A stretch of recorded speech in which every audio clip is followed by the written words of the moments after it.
Good evening dear student, आप सभी का बीटी क्लासेस में स्वागत है। अगर आप लोग इस चैनल पर नए हैं तो चैनल को सब्सक्राइब करें, वीडियो को लाइक करें, ज़्यादा से ज़्यादा लोगों को शेयर करें ताकि ज़्यादा से ज़्यादा लोग जुड़ सकें।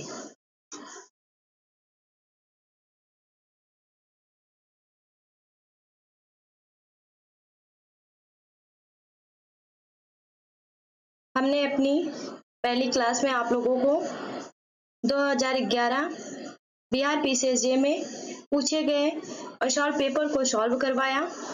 उसके बाद हमने आप लोगों को 2013 में पूछे गए अनसॉल्व पेपर को सॉल्व करवाया।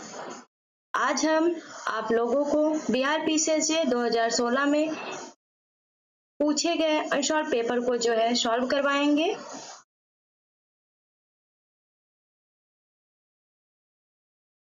चलिए हम अपने सेशन को स्टार्ट करते हैं। एक बार फिर से आप सभी का बीटी क्लासेस में स्वागत है। चलिए हम अपने सेशन को स्टार्ट करते हैं और देखते हैं कि हमारा पहला क्वेश्चन क्या है। आप लोग भी कमेंट बॉक्स में जाकर आंसर कीजिएगा। चलिए हम अपने सेशन को स्टार्ट करते हैं।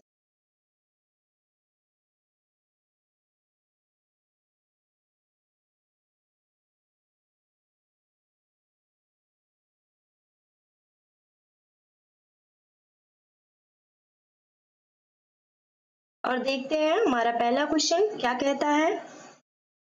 बिना किसी पूर्व धारणा से जारी किए गए संदेश सुरक्षित होते हैं। बिना किसी से जारी किए गए जो संदेश होते हैं वह सुरक्षित होते हैं। तो हमारा जो है सेक्शन पूछा है कि कौन से सेक्शन के अंतर्गत जो है बिना किसी पूर्व धारणा से जारी किए गए संदेश जो होते हैं वह सुरक्षित होते हैं। तो जो हमारा ऑप्शन बी है वह राइट हो जाएगा।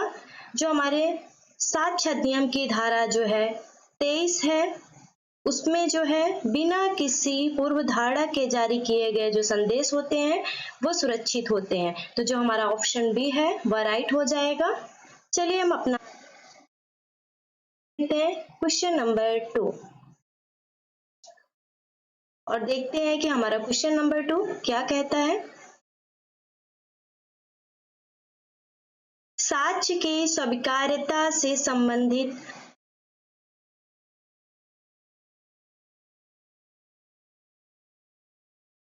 साक्ष्य की स्वीकार्यता से संबंधित अनिवार्य नियम किसमें सम्मिलित है। तो जो साक्ष्य अधिनियम की धारा 32 है उसमें जो है साक्ष्य की अनिवार्यता से संबंधित जो अनिवार्य नियम है वह उसमें जो है सम्मिलित है। तो जो हमारा ऑप्शन बी है वह राइट हो जाएगा। चलिए हम नेक्स्ट क्वेश्चन को देखते हैं। हमारा अगला क्वेश्चन नंबर 3।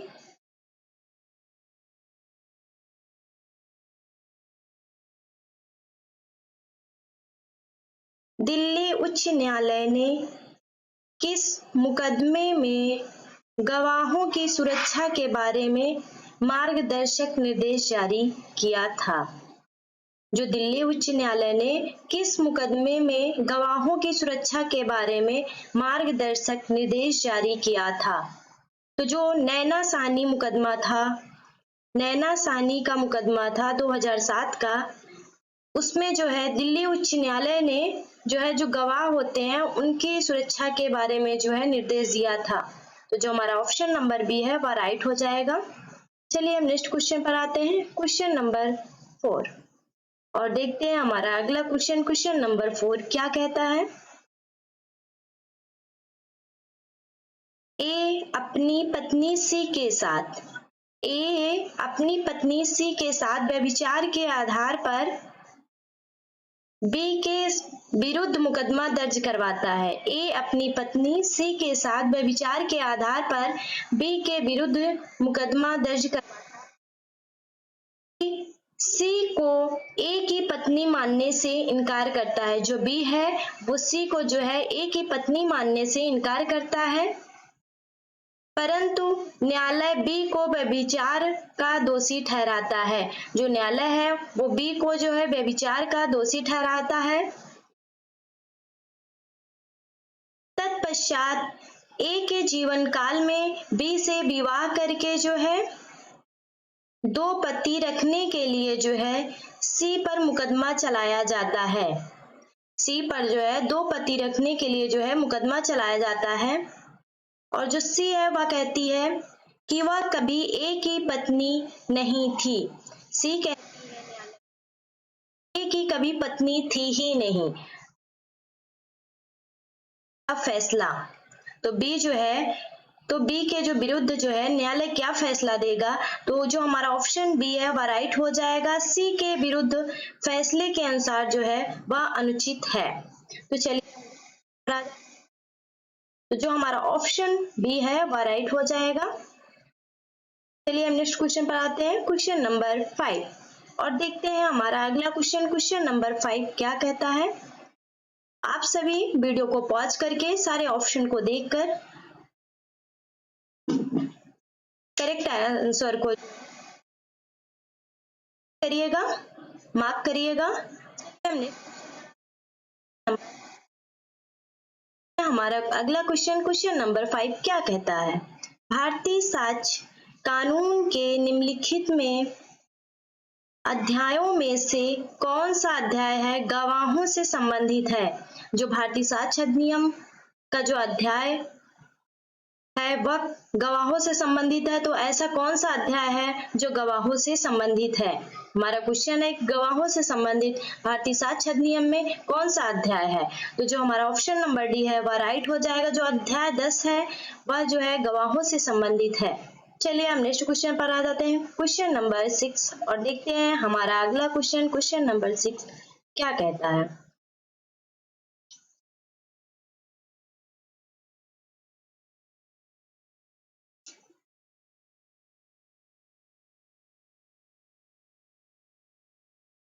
- 2002 में पारित संशोधन द्वारा भारतीय साक्ष्य कानून के निम्नलिखित प्रावधानों में से प्रावधान को समाप्त कर दिया गया था। पूछ रहा है 2002 में पारित संशोधन कानून के द्वारा जो है भारतीय साक्ष्य कानून के निम्नलिखित में से कौन से प्रावधान को जो है समाप्त कर दिया गया है। तो हमारा क्वेश्चन है 2002 में जो है कौन सा प्रावधान समाप्त कर दिया गया है।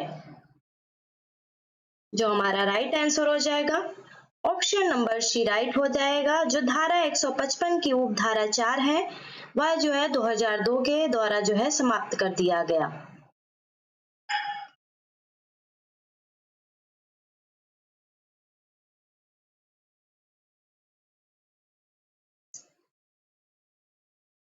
सेक्शन 55 की उपधारा 4 को समाप्त कर दिया गया। चलिए हम नेक्स्ट क्वेश्चन पर आ जाते हैं, क्वेश्चन नंबर 7 और देखते हैं हमारा अगला क्वेश्चन नंबर 7 क्या कहता है।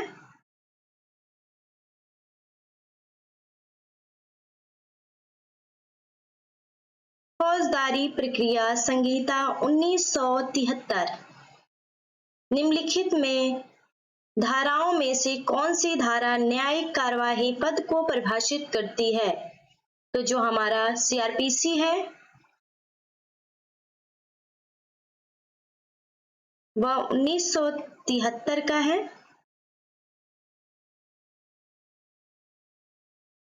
तो जो है सीआरपीसी में कौन सा सेक्शन है जिसमें न्यायिक कार्यवाही पद को परिभाषित किया गया है, हमारा यह क्वेश्चन है। तो जो हमारा सेक्शन 2I है उसमें जो है न्यायिक कार्यवाही को परिभाषित किया गया है। तो जो हमारा ऑप्शन ए है वह राइट हो जाएगा।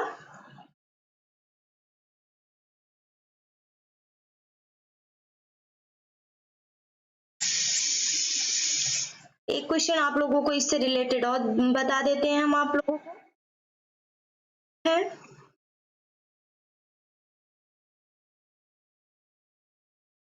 वह सेक्शन 2R में परिभाषित है। चलिए हम नेक्स्ट क्वेश्चन पर आ जाते हैं, हमारा अगला क्वेश्चन है क्वेश्चन नंबर 8 और देखते हैं हमारा अगला क्वेश्चन क्वेश्चन नंबर 8 क्या कहता है?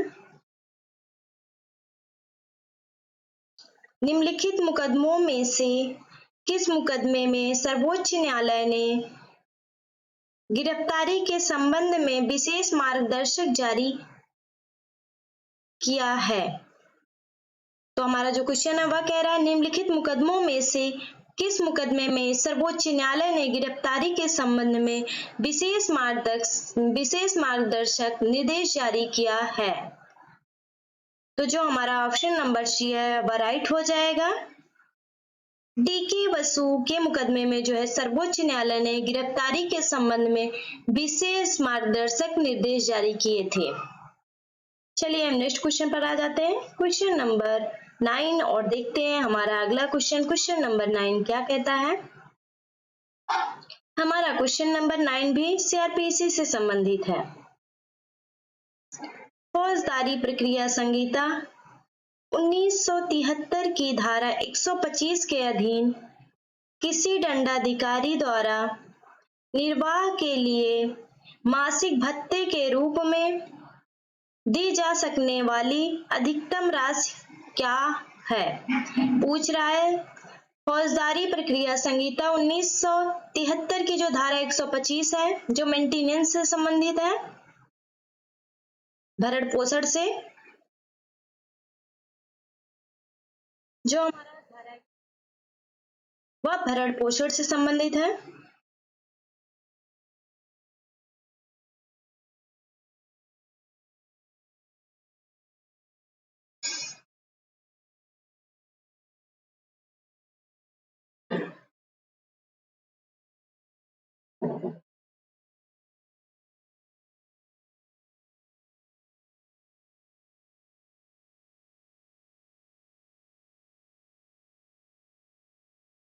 मेंटेनेंस से संबंधित है।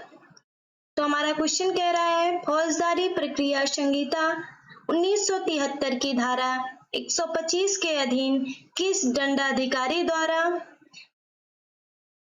दंडाधिकारी द्वारा निर्वाह के लिए मासिक भत्ते के रूप में दी जा सकने वाली अधिकतम राशि क्या है?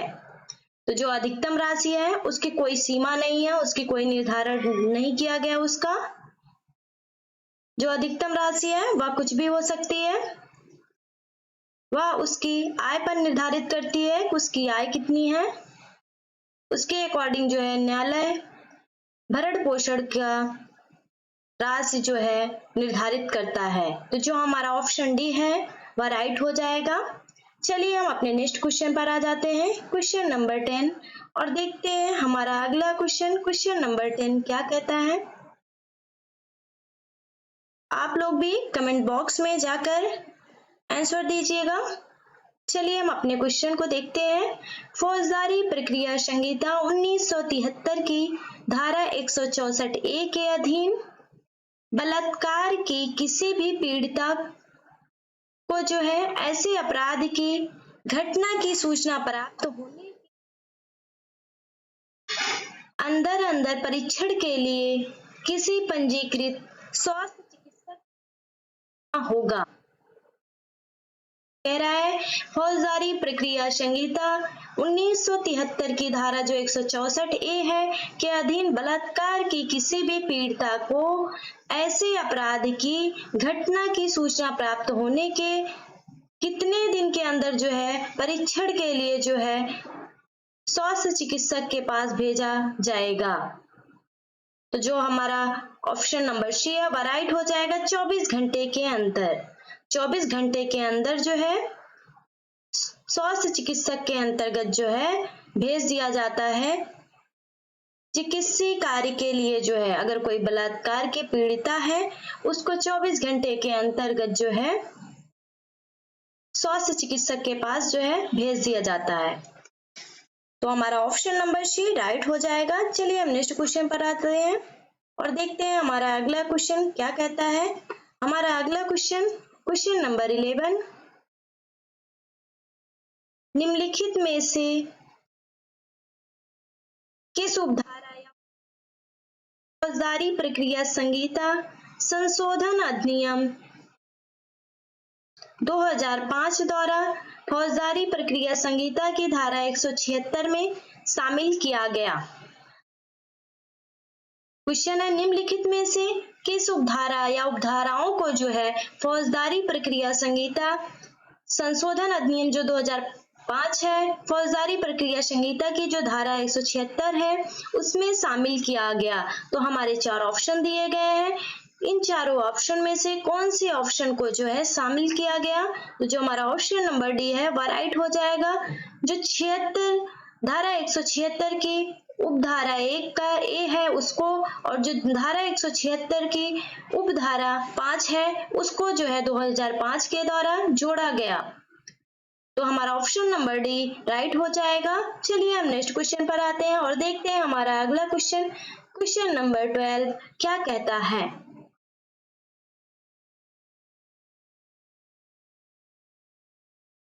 फौजदारी प्रक्रिया संहिता में निर्धारित सीमा की अवधि निम्नलिखित में से किसके तहत आने वाले अपराधों पर लागू नहीं होती है?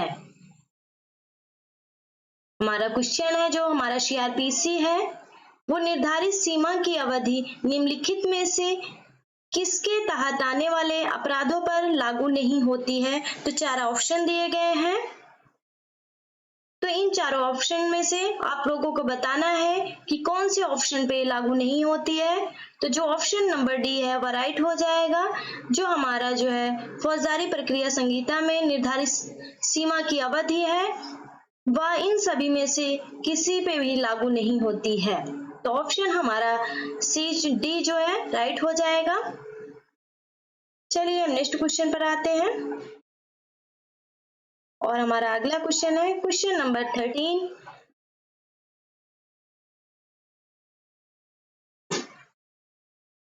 सिविल प्रक्रिया संहिता संशोधन अधिनियम 1999 एवं 2002 के सुझाव पर बनाए गए। जो हमारा सीआरपीसी है 1999 और 2002 जो है किसके सुझाव पर बनाया गया, ये हमारा क्वेश्चन है।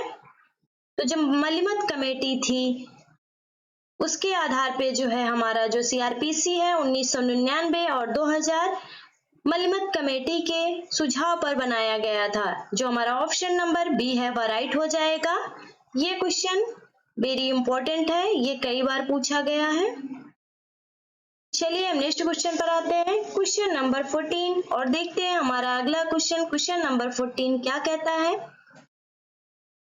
सर्वोच्च न्यायालय के निम्नलिखित में ऐतिहासिक फैसलों में से किसका संबंध जो है रिट पिटीशन के रेस जुडिकेटा के लागू होने से है? जो सर्वोच्च न्यायालय के निम्नलिखित ऐतिहासिक फैसलों में से किसका संबंध रिट पिटीशन में रेस जुडिकेटा के लागू होने से है? तो जो हमारा दरियाओं बनाम यूपी सरकार का जो केस था वो जो है रेस जुडिकेटा से संबंधित था। चलिए हमारा ऑप्शन नंबर बी राइट हो जाएगा। चलिए हम नेक्स्ट क्वेश्चन पर आते हैं क्वेश्चन नंबर 15 और देखते हैं हमारा अगला क्वेश्चन, क्वेश्चन नंबर 15 क्या कहता है? कोई भी न्यायालय किसी भी वाद पत्र को लौटा सकता है यदि, क्वेश्चन है कोई भी न्यायालय है वह किसी भी वाद पत्र को लौटा सकता है यदि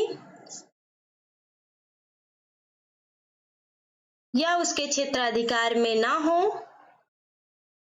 या आर्थिक क्षेत्राधिकार से बाहर हो, इसका विषय न्यायालय के अधिकार में ना हो, उपयुक्त में से कोई भी। तो जो हमारा राइट आंसर हो जाएगा ऑप्शन नंबर डी राइट हो जाएगा, उपयुक्त में से कोई भी। अगर कोई भी क्षेत्राधिकार नहीं है न्यायालय के पास जो है तो वह किसी भी वाद पत्र को लौटा सकता है। चलिए हम नेक्स्ट क्वेश्चन पर आ जाते हैं क्वेश्चन नंबर 16 और देखते हैं हमारा अगला क्वेश्चन, क्वेश्चन नंबर 16 क्या कहता है?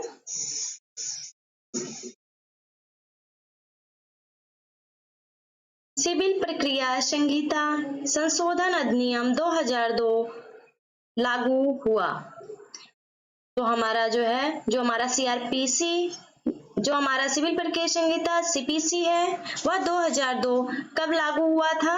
तो जो 1 जुलाई 2002 को हमारा सीपीसी 2002 लागू हुआ था। तो ऑप्शन डी राइट हो जाएगा। चलिए हम नेक्स्ट क्वेश्चन पर आ जाते हैं, क्वेश्चन नंबर 17, और देखते हैं हमारा अगला क्वेश्चन नंबर 17 क्या कहता है। अगर आप सभी लोग मेरे इस चैनल पर नए हैं तो चैनल को सब्सक्राइब करें, वीडियो को लाइक करें, ताकि आप सभी को ऐसी ढेरों सारी क्लासेस मिल सके। चलिए हम अपने क्वेश्चन पर आते हैं। मध्यस्थ द्वारा दिए गए निर्णयों को निरस्त करने की प्रक्रिया का प्रावधान किया गया है। तो हमारा शिक्षण पूछ रहा है कि जो मध्यस्थ द्वारा दिए गए निर्णय होते हैं को निरस्त करने की जो प्रक्रिया का प्रावधान है वो किस धारा में दिया गया है। तो जो हमारा ऑप्शन नंबर सी है वह राइट हो जाएगा, अधिनियम की धारा 34 में।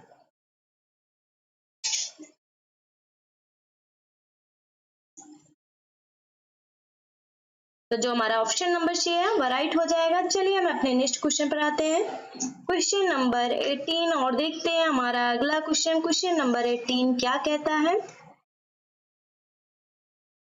मध्यस्थता सहमति से संबंधित पक्षकार के अंदर मध्यस्थ की नियुक्ति करेगी। मध्यस्थता सहमति से संबंधित पक्ष जो है कितने दिन के अंदर जो है मध्यस्थ की नियुक्ति करेगी। तो यहाँ दिन पूछा गया है, कितने दिन के अंतर्गत जो है मध्यस्थ की नियुक्ति की जाएगी। तो जो हमारा ऑप्शन नंबर ए है वह राइट हो जाएगा। जो मध्यस्थ की नियुक्ति की जाती है वह 30 दिन के अंतर्गत जो है की जाती है। चलिए हम नेक्स्ट क्वेश्चन पर आ जाते हैं, क्वेश्चन नंबर 19, और देखते हैं हमारा अगला क्वेश्चन नंबर 19 क्या कहता है।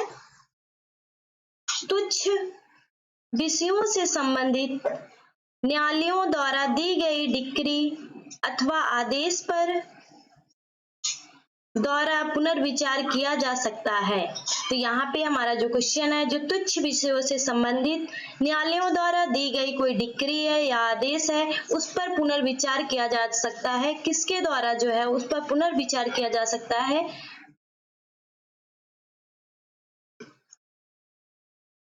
जो हमारा राइट आंसर हो जाएगा ऑप्शन नंबर डी राइट हो जाएगा, उपयुक्त में से कोई नहीं।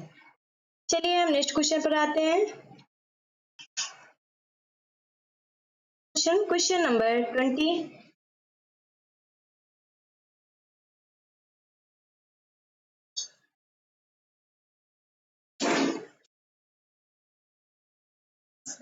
तुच्छ विषयों से संबंधित करने का अधिकार किसके पास है? जो तुच्छ विषयों से संबंधित न्यायालयों को समाप्त करने का अधिकार किसके पास है? जो हमारा राइट आंसर हो जाएगा संबंधित राज्य सरकार को है। चलिए हम अपने नेक्स्ट क्वेश्चन पर आते हैं, क्वेश्चन नंबर 21, और देखते हैं हमारा अगला क्वेश्चन नंबर 21 क्या है।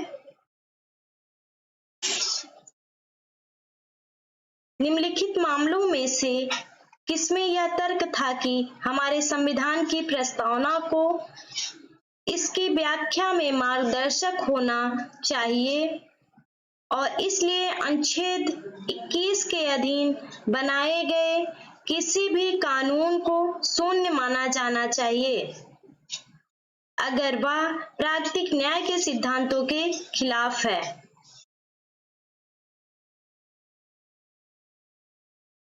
अगर कोई कानून बनाया गया है वह प्राकृतिक न्याय के सिद्धांत के खिलाफ है तो उसे शून्य माना जाना चाहिए। किस केस में कहा गया था? तो जो हमारा ऑप्शन नंबर बी है वह राइट हो जाएगा। जो हमारा ऑप्शन ए है वह राइट हो जाएगा। गोपालन बनाम मद्रास राज्य के केस में कहा गया था। चलिए हम नेक्स्ट क्वेश्चन पर आते हैं,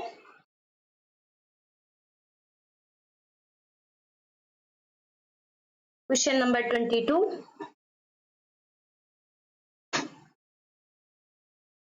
प्रस्तावना में धर्मनिरपेक्ष शब्द के डाले जाने निम्नलिखित मामलों में से किसमें धर्मनिरपेक्षता को भारतीय संविधान की एक मूलभूत विशेषता माना गया था? तो जो हमारा केशवानंद भारती बनाम केरल राज्य का केस था, उसमें माना गया था। जो हमारा ऑप्शन नंबर बी है वह राइट हो जाएगा। चलिए हम नेक्स्ट क्वेश्चन पर आते हैं। Question number 23।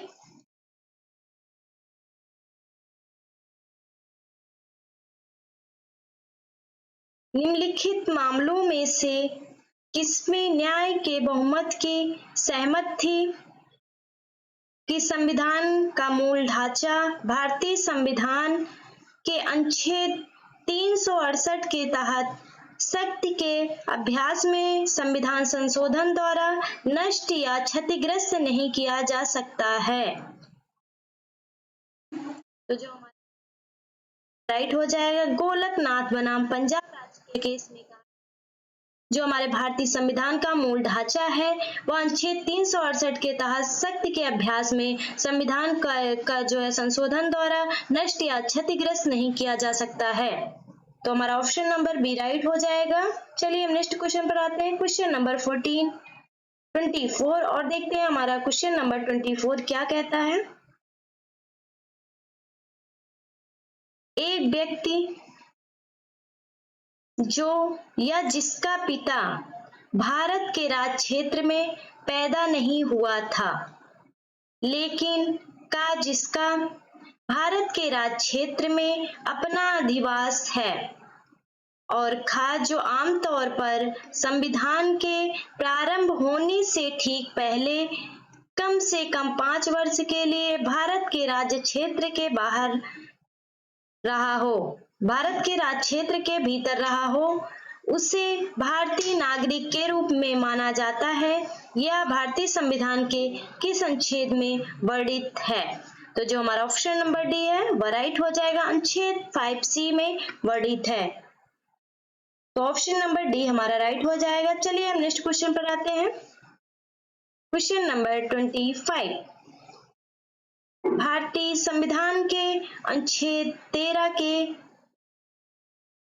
और जिसे 24वें संविधान संशोधन द्वारा 1971 द्वारा डाला गया था, उसमें कहा गया है कि भारतीय संविधान के अनुच्छेद 368 के अनुसार पारित एक संविधान संशोधन अधिनियम अनुच्छेद 13 के अर्थ में एक कानून है और तदनुसार शून्य या कोई बिना कानूनी प्रभाव के बिना हो जाएगा, मूलभूत अधिकार के खिलाफ हो। इस संशोधन को किस मामले में कानूनी प्रभावहीन ठहराया गया? तो जो हमारा ऑप्शन नंबर ए है वह राइट हो जाएगा। गोलकनाथ बनाम पंजाब राज्य के केस में कहा गया था। चलिए हम नेक्स्ट क्वेश्चन पर आ जाते हैं। क्वेश्चन नंबर 26 और देखते हैं हमारा क्वेश्चन नंबर 26 क्या कहता है। निम्नलिखित में से कौन सा कानून के शासन और न्यायपालिका की स्वतंत्रता का एक अनिवार्य हिस्सा है? तो जो हमारा ऑप्शन नंबर बी है वह राइट हो जाएगा। न्यायाधीशों की निष्पक्ष नियुक्ति जो है अनिवार्य हिस्सा है। चलिए हम नेक्स्ट क्वेश्चन पर आ जाते हैं। Question number 27। तर्क संगतता की कसौटी एक पूर्ण परीक्षण नहीं है और इसकी आकृति संविधान द्वारा संकेतित की गई है। हमारा ऑप्शन नंबर ए है वह राइट हो जाएगा। विषय परक जो तर्क संगतता की कसौटी एक पूर्ण विषय परक परीक्षण नहीं है और इसकी आकृति संविधान द्वारा संकेतित की गई पर आ जाते हैं। क्वेश्चन नंबर 28 और देखते हैं हमारा अगला क्वेश्चन नंबर 28 क्या कहता है। कराधान राज्य के अधीन एक शक्ति है और मौलिक अधिकार कराधान से प्रतिरक्षित नहीं है। तो जो हमारा ऑप्शन नंबर ए है वह राइट हो जाएगा। स्वतंत्र कराधान राज्य के अधीन एक स्वतंत्र शक्ति है और मौलिक अधिकार कराधान से प्रतिरक्षित नहीं है। चलिए हम नेक्स्ट क्वेश्चन पर आ जाते हैं। क्वेश्चन नंबर 29, अपराधों के लिए दोष सिद्धि के प्रति सुरक्षा के संबंध में भारतीय संविधान के किस अनुच्छेद में वर्णन आया है? तो हमारा आर्टिकल पूछ रहा है किस आर्टिकल में जो है अपराधों के लिए दोष सिद्धि के प्रति सुरक्षा का प्रावधान आया है। जो हमारा ऑप्शन नंबर सी है वह राइट हो जाएगा, अनुच्छेद 20। चलिए हम नेक्स्ट क्वेश्चन पर आते हैं, क्वेश्चन नंबर 30 और देखते हैं हमारा अगला क्वेश्चन नंबर 30 क्या है। भारतीय संविधान के अनुच्छेद 25 के खंड 1 के अनुसार धर्म की स्वतंत्रता किसके हित के अधीन है? जो धर्म की स्वतंत्रता है वो किसके हित के अधीन है? जो हमारा राइट आंसर हो जाएगा, उपयुक्त सभी व सार्वजनिक व्यवस्था, नैतिकता और स्वास्थ्य के हित में है। तो हमारा ऑप्शन नंबर डी राइट हो जाएगा, उपयुक्त सभी। चलिए हम नेक्स्ट क्वेश्चन पर आते हैं, क्वेश्चन नंबर 31, भारतीय संविधान के किस अनुच्छेद प्रधानमंत्री का पद का प्रावधान का उल्लेख है? भारतीय संविधान के किस अनुच्छेद में भारत में प्रधानमंत्री के पद का प्रावधान का उल्लेख है? तो जो हमारा अनुच्छेद 75 पद का जो है उल्लेख है, तो ऑप्शन नंबर सी हमारा राइट हो जाएगा। चलिए नेक्स्ट क्वेश्चन पर आते हैं हम। हमारा अगला क्वेश्चन नंबर 32, एक व्यक्ति को संसद के किसी भी सदन का सदस्य होने के लिए जो है अनुसूची के तहत अयोग्य घोषित कर दिया जाता है। तो जो कौन सी अनुसूची है जिसके अंतर्गत जो है संसद के किसी भी सदन का सदस्य होने के लिए अयोग्य घोषित कर दिया जाता है? तो जो हमारी 10वीं अनुसूची है उसके अंतर्गत जो हमारा ऑप्शन डी है वह राइट हो जाएगा। चलिए हम नेक्स्ट क्वेश्चन पर आते हैं, क्वेश्चन नंबर 33, उच्चतम न्यायालय के न्यायाधीशों को उनके कार्यालय से किसके द्वारा हटाया जा सकता है? जो सुप्रीम कोर्ट के न्यायाधीश हैं उनके कार्यालय से जो है किसके द्वारा उनको हटाया जा सकता है? तो उन्हें जो है राष्ट्रपति के द्वारा हटाया जा सकता है। जो हमारा ऑप्शन बी है वह राइट हो जाएगा।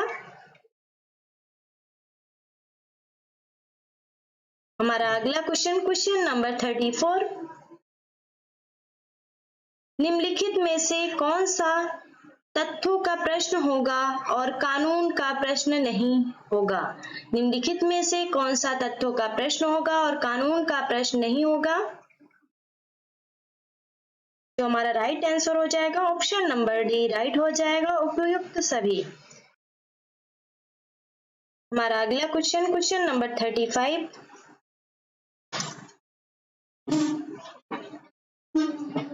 मुख्यमंत्री किसके द्वारा नियुक्त किया जाएगा? जो मुख्यमंत्री है वह किसके द्वारा नियुक्त किया जाएगा? जो हमारा मुख्यमंत्री है वह राज्यपाल के द्वारा नियुक्त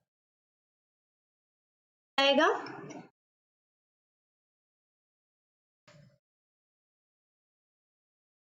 हमारा अगला क्वेश्चन नंबर 36, निरंकुश शासन का मतलब है? निरंकुश शासन का मतलब है? तो जो हमारा ऑप्शन डी है वह राइट हो जाएगा।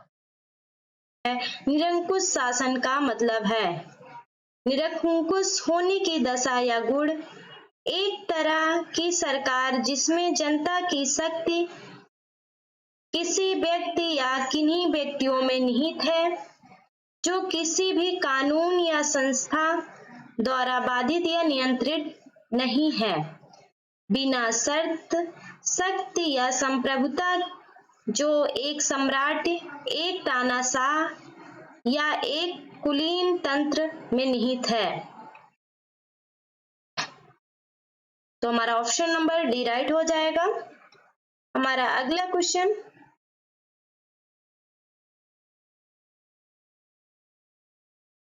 क्वेश्चन नंबर 37,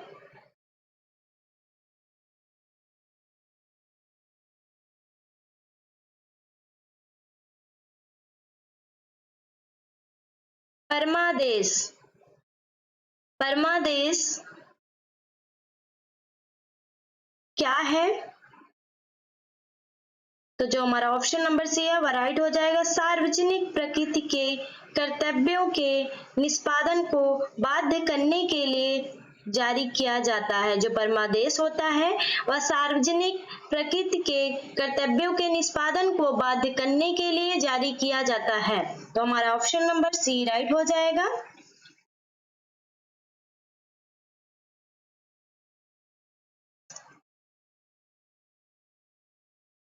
हमारा अगला क्वेश्चन नंबर 38, निम्नलिखित में से किसमें राज्य लोक सेवा आयोग के कार्यों का विस्तार करने की शक्ति है? निम्नलिखित में से किसमें राज्य लोक सेवा आयोग के कार्यों का विस्तार करने की शक्ति है? तो हमारा ऑप्शन नंबर बी राइट हो जाएगा, राज्य विधानसभा। चलिए हम नेक्स्ट क्वेश्चन पर आते हैं। क्वेश्चन नंबर 39, अगर आपातकालीन स्थिति घोषित की गई हो तो जो हमारा ऑप्शन सी है वह राइट हो जाएगा। ए और बी दोनों।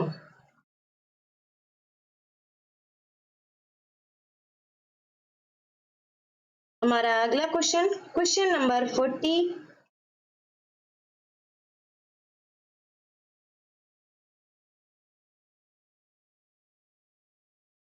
राज्यपाल को अपने संवैधानिक दायित्वों के प्रति सचेत रहना चाहिए और राजनीतिक स्वार्थ की बेदी पर या तो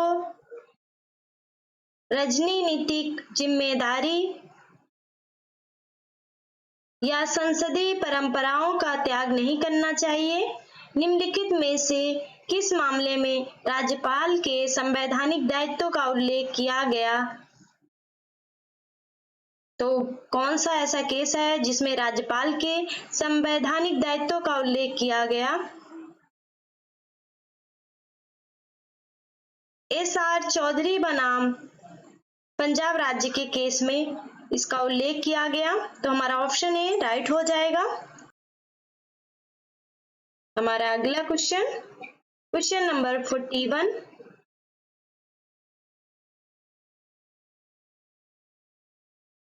प्रशासनिक कानून प्रशासन से संबंधित कानून है। यह संस्था शक्ति और प्रशासनिक अधिकारियों के कर्तव्यों का निर्धारण करता है। यह किसने कहा कि प्रशासनिक कानून प्रशासन से संबंधित कानून है? यह संस्था शक्ति और प्रशासनिक अधिकारियों के कर्तव्यों का निर्धारण करता है। तो जो हमारा ऑप्शन ए है वह राइट हो जाएगा। आइवर जेनिंग्स के द्वारा कहा गया था। चलिए नेक्स्ट क्वेश्चन नंबर 42 और देखते हैं हमारा अगला क्वेश्चन नंबर 42 क्या कहता है। संवैधानिक और प्रशासनिक कानून के बीच में समानता बताइए। जो हमारा संवैधानिक और प्रशासनिक कानून उसके बीच में समानता बताना है। जो हमारा राइट आंसर हो जाएगा ऑप्शन नंबर डी राइट हो जाएगा। दोनों संवैधानिक और प्रशासनिक कानून सार्वजनिक कानून हैं। जो हमारा संवैधानिक और प्रशासनिक कानून है वह दोनों कानून जो है हमारे सार्वजनिक कानून हैं। तो जो हमारा ऑप्शन नंबर डी है वह राइट हो जाएगा। हमारा अगला क्वेश्चन नंबर 43,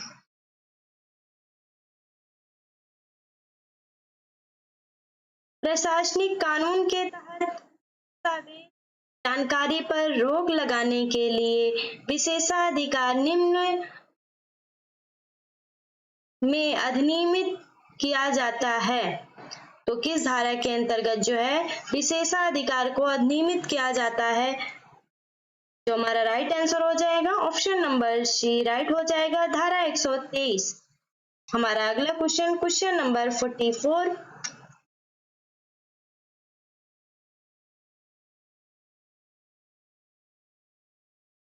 डायसी के अनुसार कानून के शासन के अर्थ की चर्चा निम्नलिखित में से किसके अंतर्गत की जा सकती है? तो जो कानून के समक्ष समता के अंतर्गत जो है की जा सकती है। तो जो हमारा ऑप्शन नंबर डी है वह राइट हो जाएगा। हमारा अगला क्वेश्चन, क्वेश्चन नंबर 45 अपनी पुस्तक एडमिनिस्ट्रेटिव लॉ में केसी डेविस ने कानून के शासन में कई अर्थ दिए हैं, तदनुसार तो हमको सही विकल्प चुनना है। तो जो हमारा ऑप्शन सी है वह राइट हो जाएगा, ए और बी दोनों, कानून के निश्चित नियम और विवेक का बहिष्कार। चलिए हमारा अगला क्वेश्चन देखते हैं। हमारा अगला question, question number 46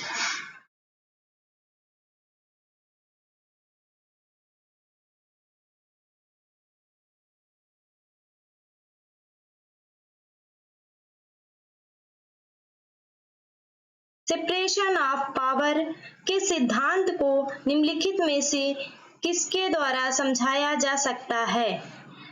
separation of power का जो सिद्धांत है उसको किसके द्वारा समझाया जा सकता है? तो ऑप्शन जो हमारा डी है वह राइट हो जाएगा, उपयुक्त में से कोई नहीं। जो हमारा ऑप्शन नंबर ए है वह राइट हो जाएगा। एक ही व्यक्ति को सरकार के 3 अंगों में से एक से अधिक अंगों का हिस्सा नहीं होना चाहिए। चलिए हम अपना अगला क्वेश्चन देखते हैं।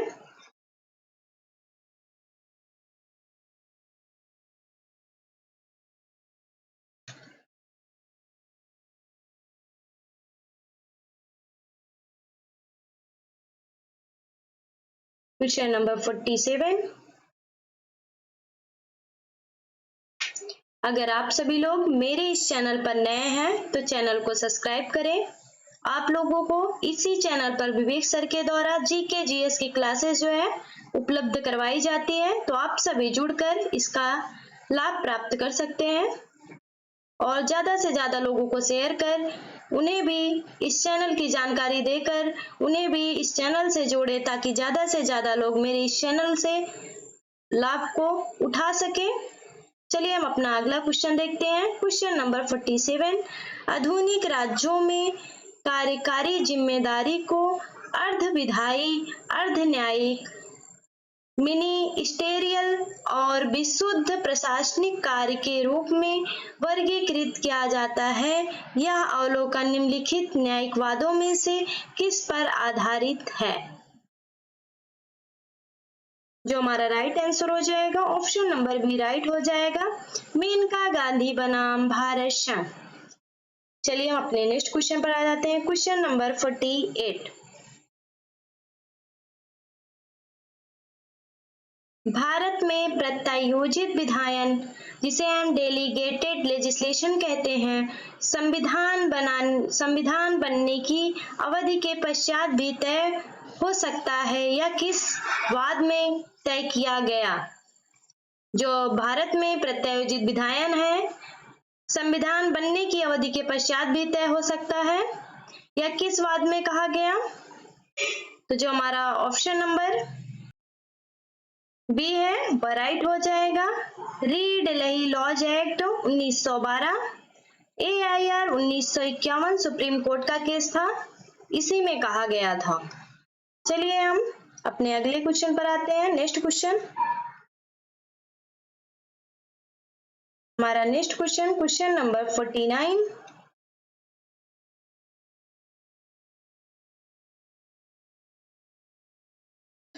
उस कार्य को चुनिए जिसे प्रशासनिक नियम के तहत प्रत्यायोजित नहीं किया जा सकता है। उस कार्य को चुनिए जिसे प्रशासनिक नियम के तहत प्रत्यायोजित नहीं किया जा सकता है। जो हमारा राइट आंसर हो जाएगा, ऑप्शन नंबर ए राइट हो जाएगा, पूर्व व्यापी प्रभाव देने के लिए जो शक्ति है उसे प्रत्यायोजित नहीं किया जा सकता है। तो हमारा ऑप्शन ए राइट हो जाएगा। चलिए हम अपने अगले क्वेश्चन और लास्ट क्वेश्चन को देखते हैं कि हमारा अगला क्वेश्चन क्या कहता है।